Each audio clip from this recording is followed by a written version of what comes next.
C'est le 17 août 2024, jour de sa fête de l'indépendance, que l'Indonésie doit normalement inaugurer sa toute nouvelle capitale, Nusantara.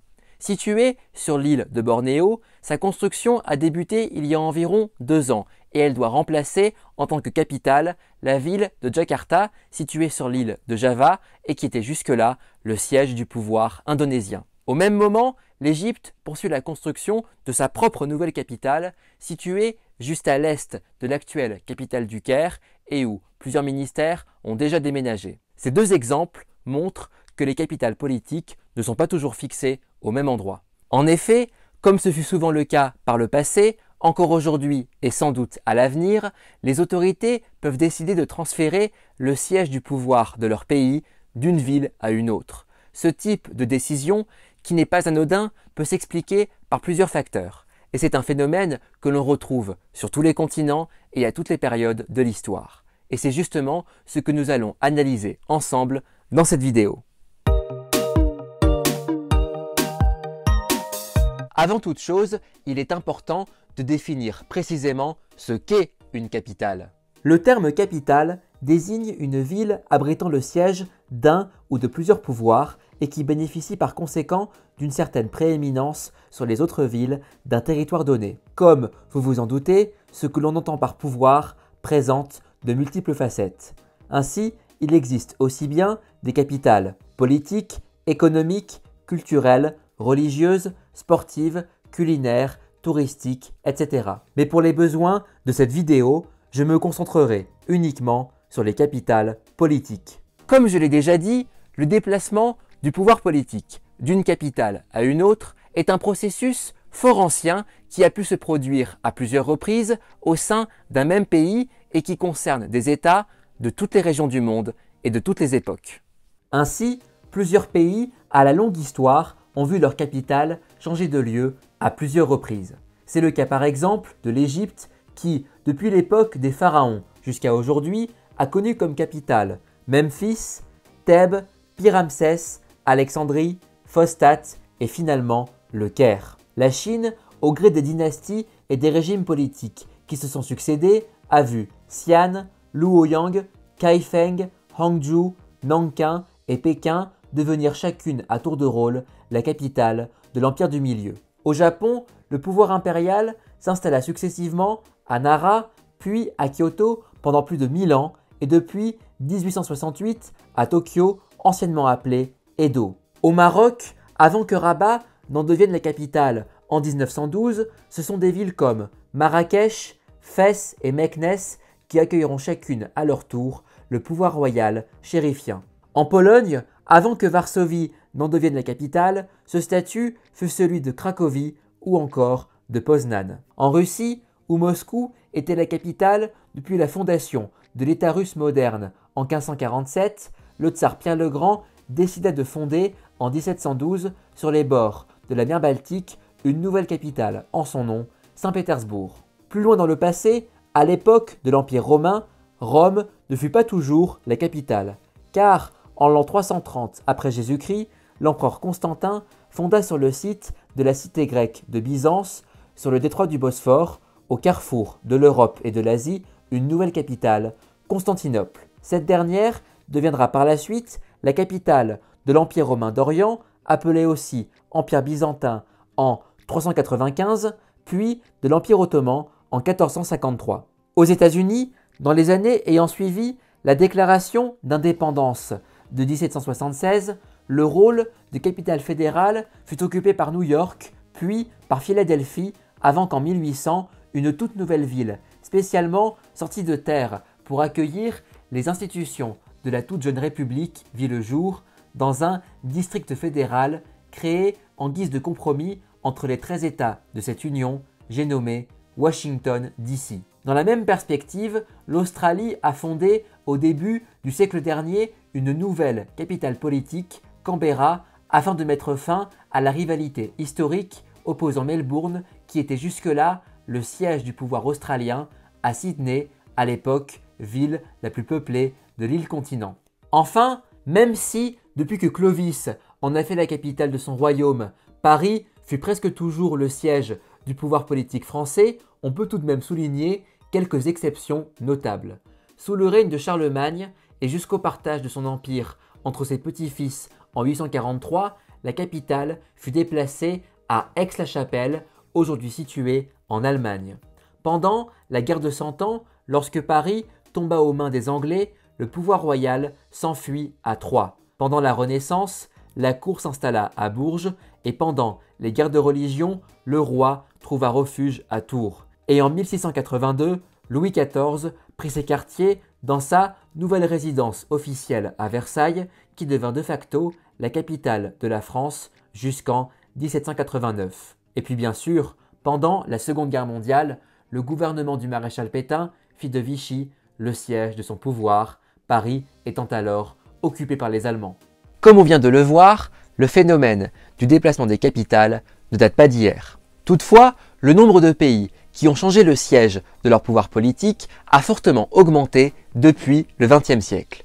Et nous allons voir qu'il existe plusieurs motifs pour prendre ce type de décision pour le moins surprenant à première vue. Pour cette vidéo, je vous propose d'aller de continent en commençant par l'Europe et plus spécifiquement en Allemagne. Si Berlin est aujourd'hui la capitale de la République fédérale d'Allemagne, en abrégé la RFA, elle ne l'est que depuis 1990, alors que la RFA a été fondée en 1949. Cela s'explique par le fait que, pendant la guerre froide, l'Allemagne était divisée en deux États antagonistes. À l'ouest, la RFA, et à l'est, la République démocratique allemande, la RDA.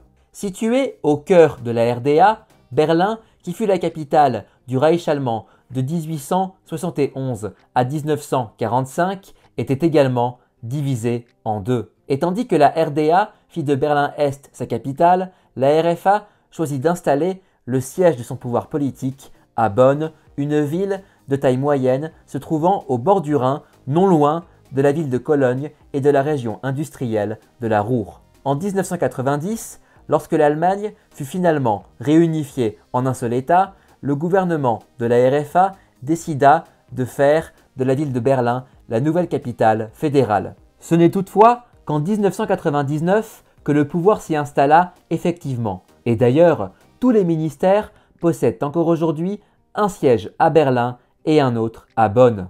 On pourrait ainsi être tenté d'affirmer que l'Allemagne possède officiellement une seule capitale, mais officieusement deux.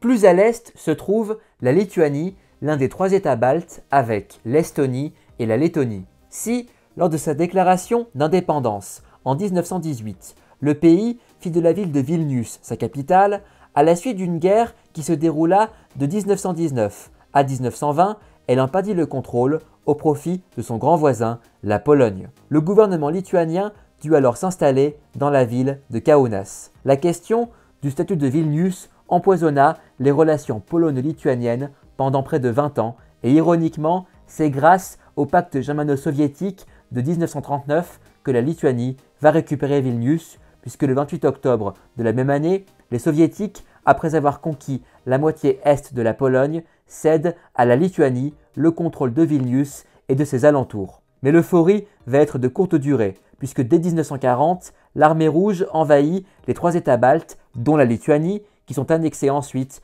par l'URSS. Vilnius devint alors la capitale de la République socialiste soviétique de Lituanie, et ce n'est que depuis 1990 qu'elle est la capitale de la Lituanie indépendante.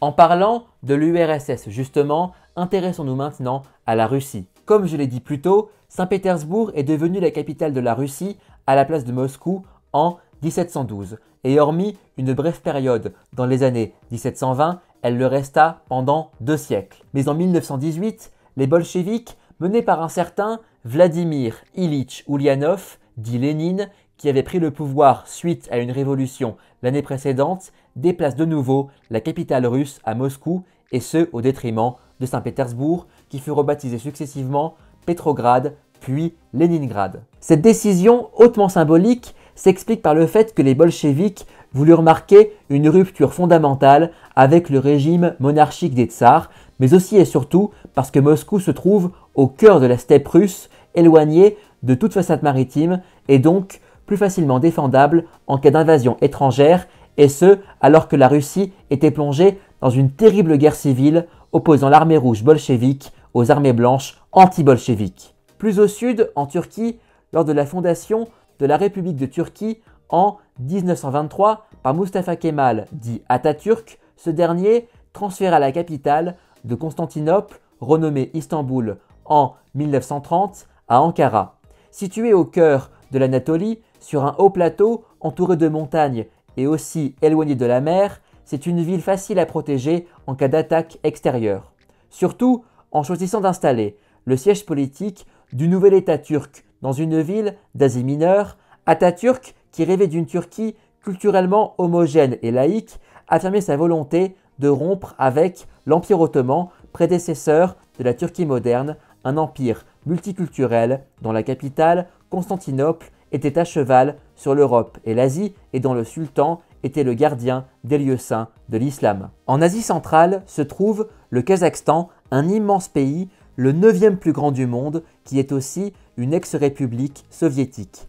Lors de son indépendance, suite à la chute de l'URSS en 1991, sa capitale était Alma-Ata, rebaptisée Almaty en 1993. Mais en 1997, sur décision du président Nursultan Nazarbayev, qui régna sans partage sur le pays pendant près de 30 ans, la capitale kazakh fut déplacée à Akmola, renommée en 1998 Astana, un terme kazakh qui signifie tout simplement capitale. Outre le fait qu'Astana se trouve au cœur de l'immense steppe kazakh, ce qui favorisa son développement urbain, alors qu'Almaty est coincé au pied de la chaîne de montagnes du Tian Shan et est situé dans une zone sismique, le choix de déplacer la capitale politique dans le nord du pays permettait au pouvoir kazakh de se rapprocher des régions du nord du Kazakhstan, près de la frontière avec la Russie, où vivent des populations russophones. Le Kazakhstan réaffirme ainsi sa souveraineté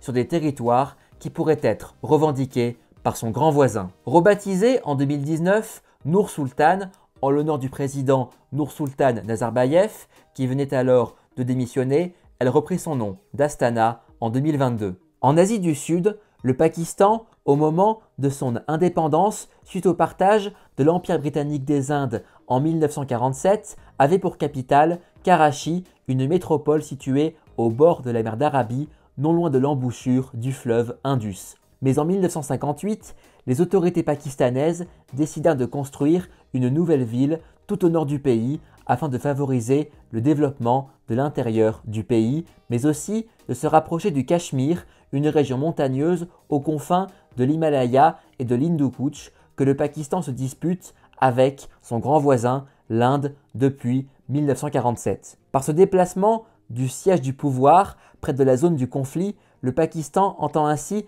réaffirmer avec force ses revendications sur cette zone stratégique. Entre 1958 et 1967, le temps que la construction de la nouvelle capitale soit achevée, le gouvernement pakistanais déménagea provisoirement dans la ville voisine de Rawalpindi qui abritait déjà le quartier général de l'armée pakistanaise depuis l'indépendance, ce qui est d'ailleurs toujours le cas aujourd'hui.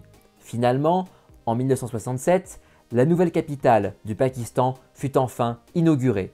Son nom, Islamabad, la ville de l'islam, en référence au fait que la religion musulmane est la religion d'État du Pakistan. Toujours en Asie du Sud, au large de l'Inde, se trouve l'État insulaire du Sri Lanka. Si depuis l'indépendance de l'île en 1948, la capitale est officiellement Colombo, la réalité est un peu plus complexe que ça. En effet, il y a d'un côté l'agglomération de Colombo et ses plus de 5 millions d'habitants, et de l'autre, la municipalité de Colombo avec ses quelques 750 000 habitants. Et si cette municipalité abrite toujours le siège des pouvoirs exécutifs et judiciaires, ce n'est plus le cas du pouvoir législatif, puisqu'en 1982, un nouveau bâtiment destiné à abriter le Parlement sri-lankais fut inauguré dans une petite ville située dans la banlieue sud-est de Colombo.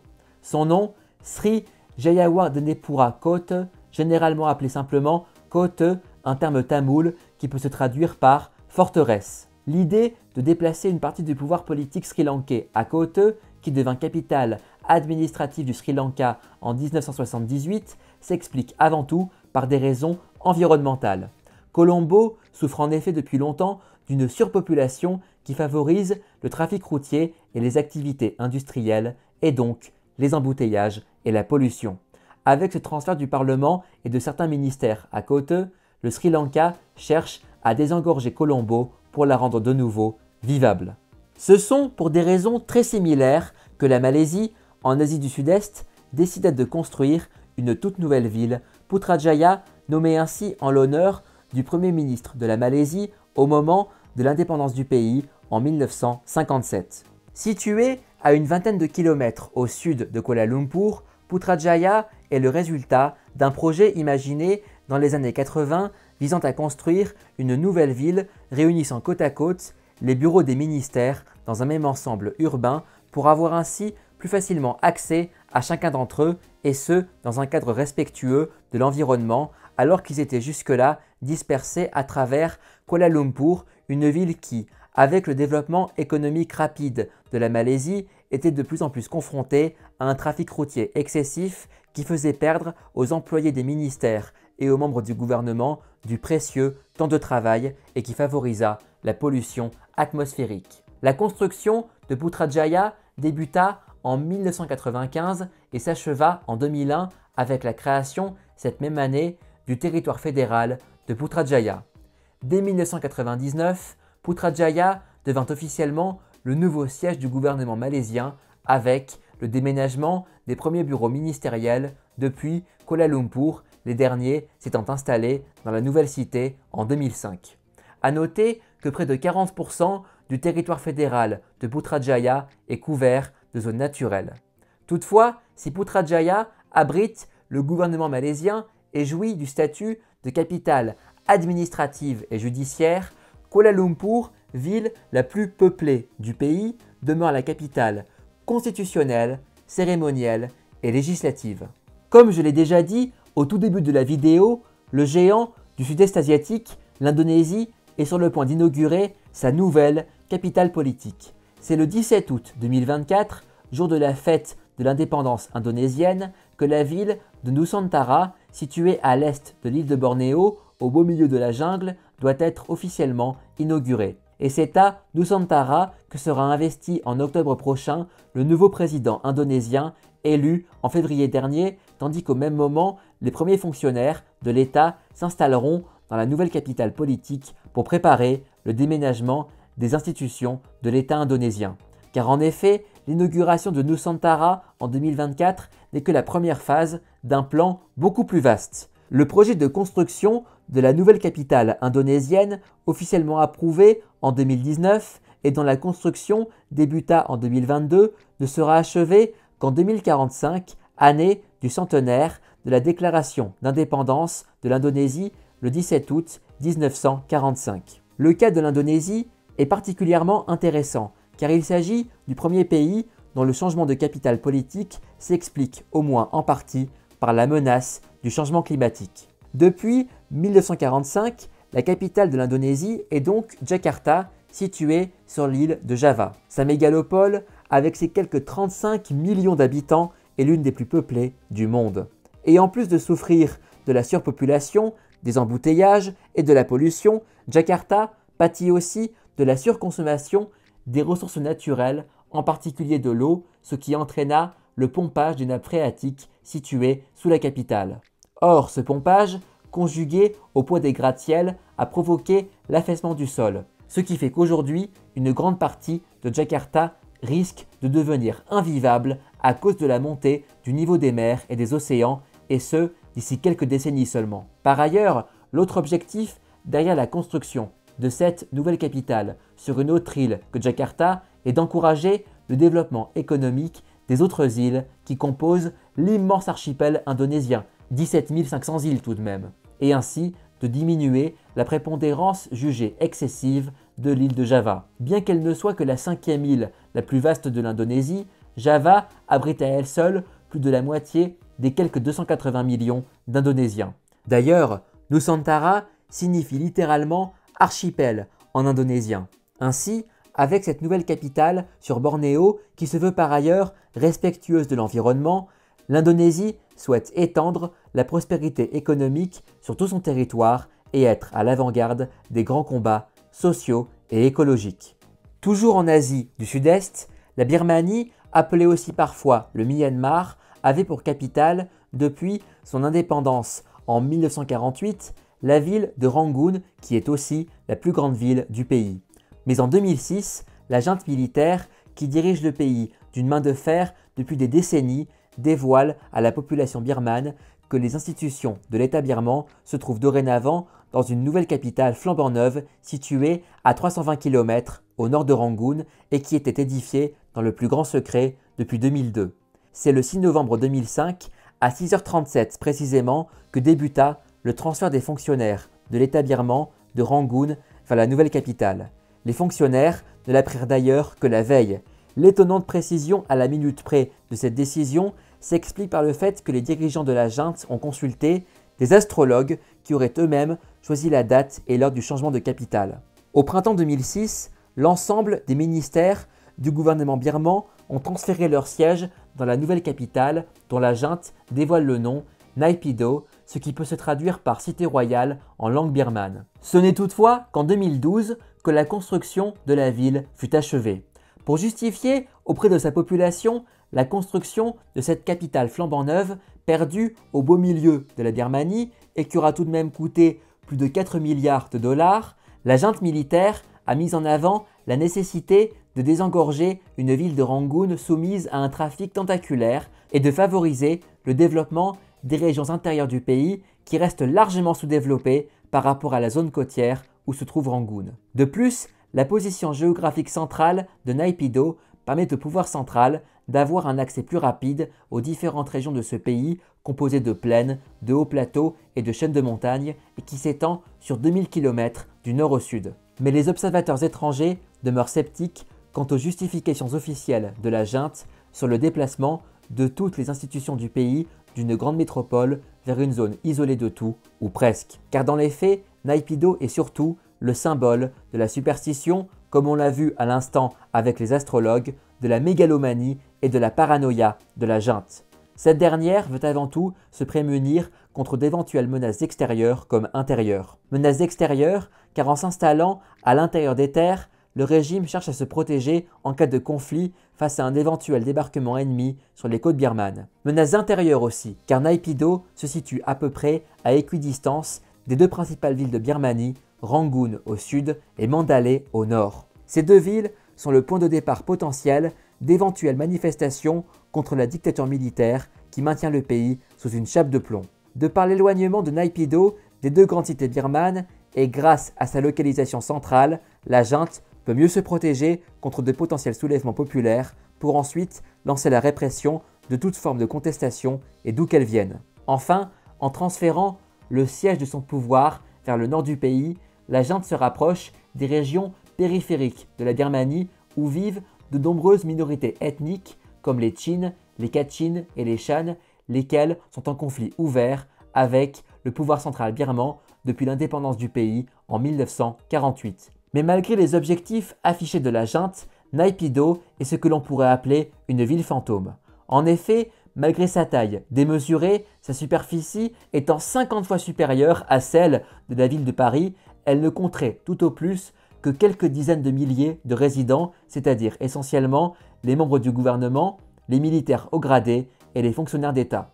On est donc bien loin du million d'habitants revendiqué par la junte. Pour terminer ce tour d'Asie, direction la Corée du Sud où l'on construit à une centaine de kilomètres au sud de la capitale, Séoul, ce que l'on pourrait appeler une capitale secondaire plutôt qu'une nouvelle capitale à part entière. Baptisée Sejong en l'honneur d'un grand roi du XVe siècle issu de la dynastie Joseon et qui est notamment connu pour avoir inventé le fameux système d'écriture coréen, le Hangul. Elle fut officiellement fondée en 2007. C'est en 2012 que les ministères du gouvernement sud-coréen ont commencé à s'y installer. Aujourd'hui, la majorité d'entre eux se trouvent à Sejong, bien qu'un certain nombre, ainsi que l'Assemblée nationale, siègent toujours à Séoul. La construction de Sejong doit normalement s'achever en 2030. L'objectif affiché avec la construction de Sejong est de diminuer la prépondérance jugée excessive de Séoul sur le reste du pays.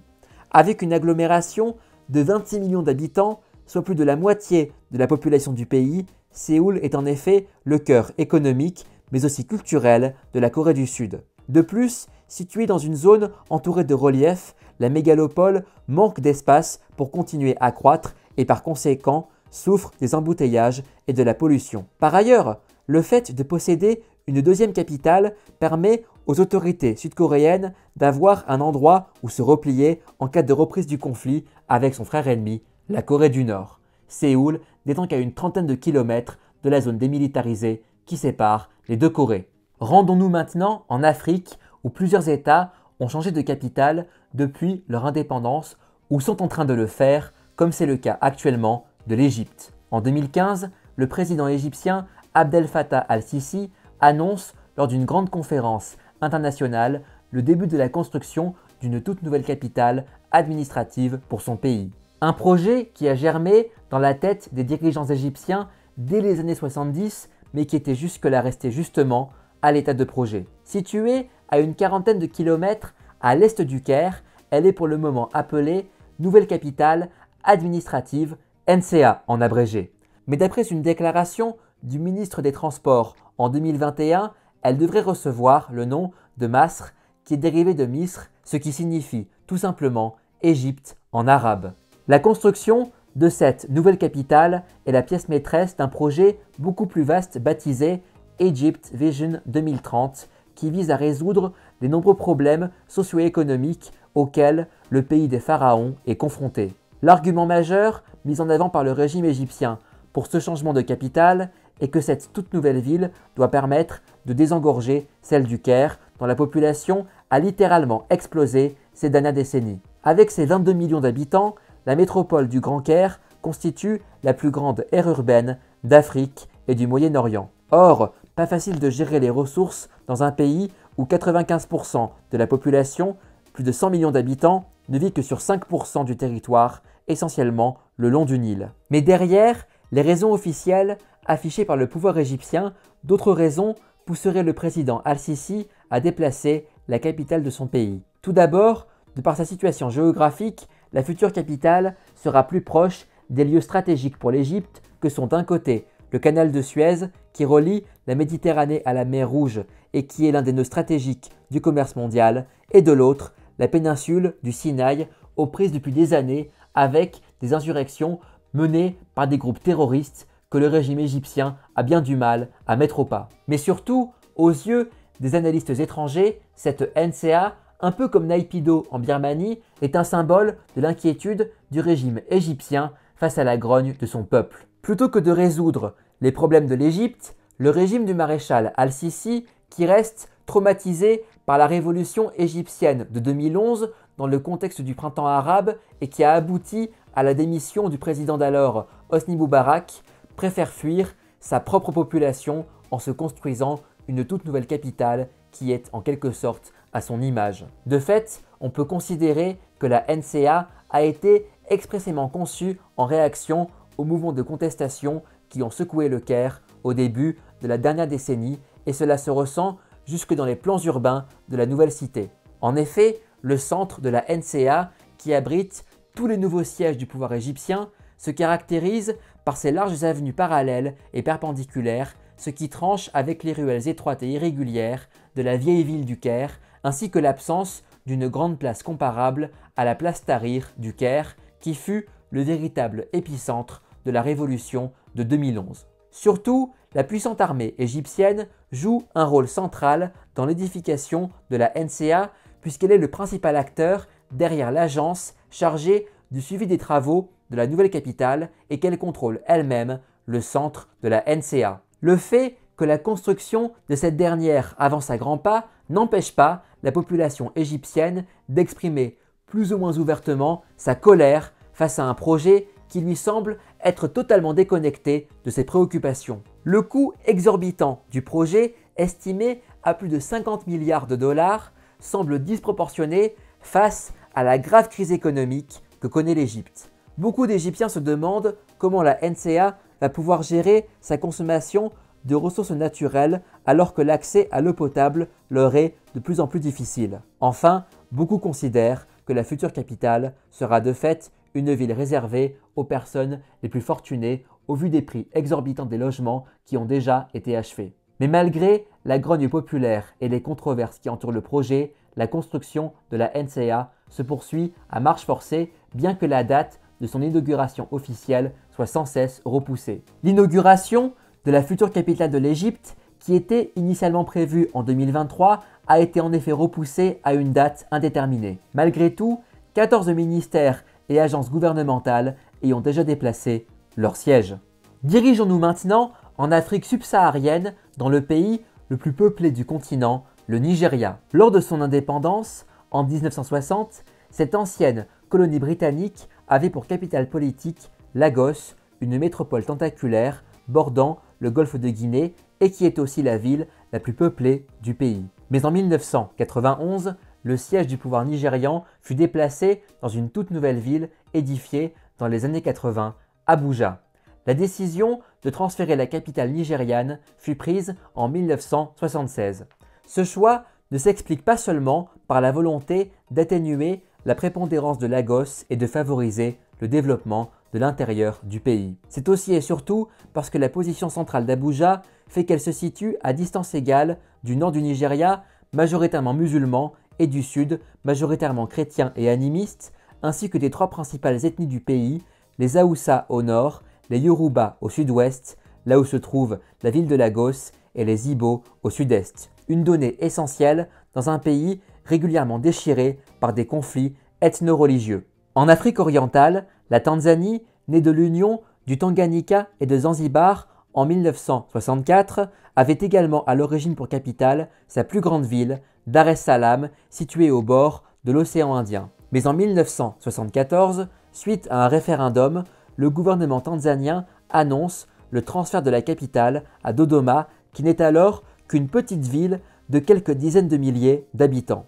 Les autorités justifient cette décision par la position géographique centrale de Dodoma, ce qui lui permettra, avec le développement prévu ultérieurement d'un réseau routier, d'avoir un accès plus rapide et plus simple à l'ensemble du territoire national et de favoriser ainsi son développement économique ainsi que son unité politique. Dodoma devait par ailleurs être la ville symbole de la mise en application de la doctrine officielle du régime, l'Ujamaa, soit littéralement la fraternité en langue swahili, qui est une variante locale du socialisme et qui encourageait le développement de la coopération économique entre les acteurs locaux d'une même région. Toutefois, pendant longtemps, Dodoma ne fut la capitale de la Tanzanie que sur le papier. Les sièges des institutions politiques et administratives restèrent en effet à Dar es Salaam. Cela s'explique à la fois par le coût considérable du déplacement de ces institutions dans une nouvelle capitale dont toutes les infrastructures nécessaires sont à construire,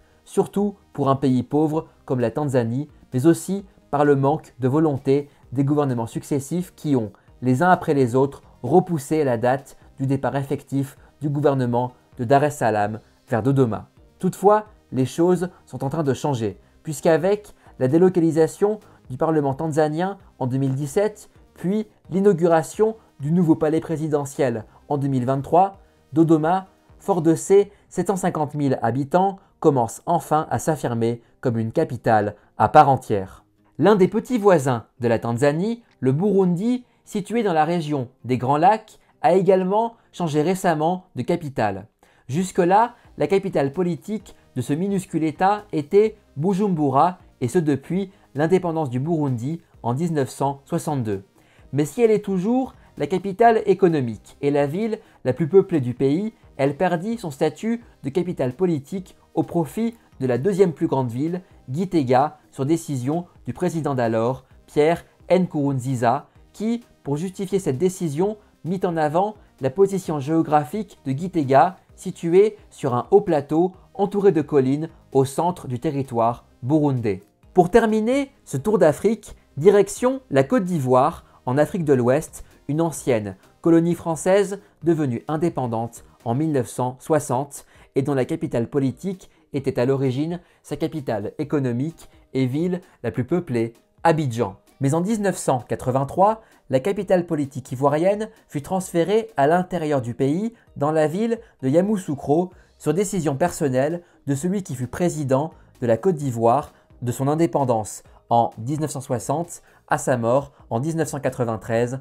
un certain Félix Houphouët-Boigny qui est né en 1905 à Yamoussoukro, qui n'était alors qu'un village qui s'appelait Ngokro. C'est au moment du transfert de la capitale en 1983 qu'il fut baptisé Yamoussoukro, ce qui signifie village de Yamousso en référence à la légendaire reine du peuple baoulé qui n'était autre que la grande tante d'Houphouët-Boigny. Rien que ça. Pour justifier ce déplacement de capitale pour le moins surprenant, depuis une grande métropole vers ce qui n'était à l'origine qu'un petit village, le président Houphouët-Boigny mit en avant la position centrale de Yamoussoukro au sein du territoire ivoirien, mais aussi le fait que jusque-là, tous les changements de capitale politique qu'avait connu la Côte d'Ivoire s'étaient déroulés à l'époque coloniale française et donc sans tenir compte de la vie des populations locales. Avec cette décision, le pouvoir ivoirien voulait marquer symboliquement son indépendance totale vis-à-vis de toute puissance étrangère. Mais si aujourd'hui, Yamoussoukro est bien la capitale politique officielle de la Côte d'Ivoire, la plupart des institutions gouvernementales et administratives du pays continuent de siéger à Abidjan. D'ailleurs, il existe 2 palais présidentiels pour accueillir le chef d'État ivoirien, l'un à Abidjan, l'autre à Yamoussoukro. Avec ses 370 000 habitants, Yamoussoukro n'est que la 6e ville la plus peuplée de Côte d'Ivoire et ses bâtiments emblématiques comme la basilique Notre-Dame de la Paix, plus grande église du monde, avec son style inspiré de la basilique Saint-Pierre de Rome, sont jugés disproportionnés par rapport à la taille de la ville. Yamoussoukro, capitale d'un des principaux pays d'Afrique de l'Ouest, a ainsi des allures de ville fantôme. Traversons maintenant l'Atlantique pour rejoindre les Amériques où 2 pays de taille très différentes ont changé de capitale au cours des dernières décennies. Tout d'abord, le Belize, un petit pays d'Amérique centrale. En 1961, quand ce pays était une colonie du Royaume-Uni sous le nom de Honduras britannique, un ouragan détruisit 75% des bâtiments de la capitale d'alors, Belize City, située au bord de la mer des Caraïbes. Les autorités décidèrent alors de fonder une capitale à l'intérieur des terres afin de se mettre à l'abri des inondations et des dégâts matériels causés par les ouragans qui ravagent régulièrement cette région du monde. À 82 km au sud-ouest de Belize City, ils fondèrent la ville de Belmopan, dont le nom est une fusion de ceux de 2 fleuves qui traversent ce petit territoire, Belize et Mopan. Édifiée à partir de 1967, elle fut achevée et inaugurée en 1970 et depuis 1981, elle est la capitale de l'État indépendant du Belize. Direction maintenant le plus grand pays d'Amérique du Sud, le Brésil. Si la ville la plus emblématique de ce pays, Rio de Janeiro, fut autrefois la capitale politique de ce pays trépidant, elle a perdu ce titre au profit de Brasilia, située 900 km plus au nord et qui est donc la capitale politique du Brésil depuis son inauguration en 1960. Le nom Brasilia vient logiquement de Brasil, soit Brésil en portugais. Sa construction était la promesse phare de celui qui fut élu président en 1956, Juscelino Kubitschek, qui promettait aux Brésiliens 50 ans de progrès en 5 ans et qui appliqua en fait une disposition des constitutions brésiliennes de 1891, 1934 et 1946 qui appellent chacune à l'édification d'une nouvelle capitale dans le centre du pays. Le but ouvertement affiché derrière ce projet est de pousser les Brésiliens à s'installer en nombre à l'intérieur de leur pays. Car malgré sa taille immense, on parle tout de même du 5e plus grand État du monde, avec une superficie 14 fois supérieure à celle de la France. Le Brésil souffrait d'une répartition très déséquilibrée de sa population qui se concentrait très largement dans les grandes métropoles qui se trouvent sur ou près de la côte atlantique, comme Rio de Janeiro, alors capitale politique du Brésil depuis son indépendance en 1822, et São Paulo, capitale économique et ville la plus peuplée d'Amérique du Sud. Ainsi, en bâtissant cette ville nouvelle au beau milieu d'une savane tropicale quasiment vierge de toute présence humaine, le pouvoir brésilien voulait en quelque sorte désenclaver l'intérieur du territoire, favoriser son développement avec la construction de villes et d'un réseau de routes et de transports afin de mieux exploiter les fabuleuses richesses naturelles dont le Brésil regorge. Malgré l'opposition d'une partie des Brésiliens, notamment des habitants de Rio, les Cariocas, qui ne voulaient pas que leur ville perde son statut de capitale politique, la construction débuta en février 1957. Avec plus de 30 000 ouvriers venus des quatre coins du Brésil, mobilisés pour l'occasion, le président Kubitschek réussit à tenir son pari fou, achever la construction de Brasilia en 1 millier de jours. La nouvelle capitale du Brésil fut inaugurée en grande pompe le 21 avril 1960. Les principaux bâtiments de Brasilia, notamment le palais présidentiel, le palais de justice, le parlement et les ministères, sont le fait de l'architecte Oscar Niemeyer, considéré comme l'un des pères de l'architecture moderne. Si aujourd'hui, Brasilia, qui se trouve dans un district fédéral, compte plus de 3 millions d'habitants, la très grande majorité des Brésiliens continuent toutefois de vivre dans les régions côtières. Pour terminer ce tour du monde des pays qui changent de capitale, je vous propose d'aller en Océanie, plus précisément en Micronésie, dans le minuscule archipel de Palau, devenu indépendant des États-Unis en 1994. Jusqu'en 2006, la capitale de ce pays était Koror, dont l'aire urbaine, à cheval sur 3 petites îles, abrite la majorité des habitants qui ne sont en tout que 18 000. Mais en 2006, justement, le gouvernement palauan s'installe sur la plus grande île du pays, Babel Daob, pour fonder la capitale de Ngerulmud dans l'état de Melekeok. Un peu comme pour Brasilia, le gouvernement palauan ne fait en réalité que mettre en vigueur une règle de la Constitution de Palau ratifiée en 1979 qui stipule que le gouvernement de Palau doit établir la capitale politique sur l'île de Babel Daob dans les 10 années suivant l'entrée en vigueur de ladite Constitution. C'est en 1986 que la planification de la nouvelle capitale débuta officiellement, mais à cause du manque de main-d'œuvre pour les travaux et du fait que tous les matériaux devaient être importés de l'étranger, le projet fut rapidement mis en sommeil. La construction ne commença réellement qu'en 1999 grâce à un prêt financier de la part de Taïwan avec qui Palau continue d'entretenir des relations diplomatiques et fut finalement achevé à temps pour son inauguration officielle comme nouvelle capitale de Palau le 7 octobre 2006. Toutefois, près de 20 ans après le déplacement du siège du gouvernement à Ngerulmud, nombreux sont ceux qui remettent en question la pertinence d'avoir créé une capitale flambant neuve dont le coût, estimé à 45 millions de dollars, représente tout de même 15% du PIB total annuel de l'archipel. Dans les faits, Ngerulmud se limite au Capitole de Palau, un complexe de 3 bâtiments abritant respectivement les pouvoirs exécutifs, législatifs et judiciaires de Palau. La taille disproportionnée de cet ensemble par rapport à celle du pays et de sa population rend le coût de son entretien difficilement supportable pour les Palauans. Et d'ailleurs, aucune personne ne réside de manière permanente sur le territoire de Ngerulmud à proprement parler. Et si on élargit à l'ensemble de l'état de Melekeok, qui abrite, je le rappelle, la capitale palauane, on ne recense en tout qu'à peine plus de 300 habitants. Ngerulmud, ou Melekeok, si vous préférez, est ainsi officiellement la capitale d'État la moins peuplée au monde. Au final, ce que montrent ces changements de capitale à travers le monde, c'est que les pays qui ont décidé de déménager le siège de leur pouvoir politique le font bien souvent pour des raisons très similaires. Gestion des ressources naturelles et de l'environnement, incitation au développement de régions jusque-là en retard économiquement, affirmation de sa souveraineté sur des territoires contestés, volonté de rompre avec un passé jugé encombrant ou encore désir de se protéger d'une invasion extérieure, voire même parfois de son propre peuple. Ainsi, on peut penser que les déplacements des capitales sont un bon reflet de la situation géopolitique, économique ou encore environnementale dans laquelle se trouvent les pays concernés.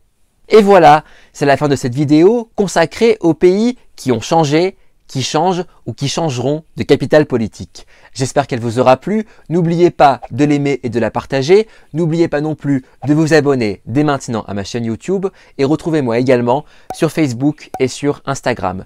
Je vous retrouve très vite pour plein de nouvelles vidéos passionnantes. À très bientôt les amis. Salut!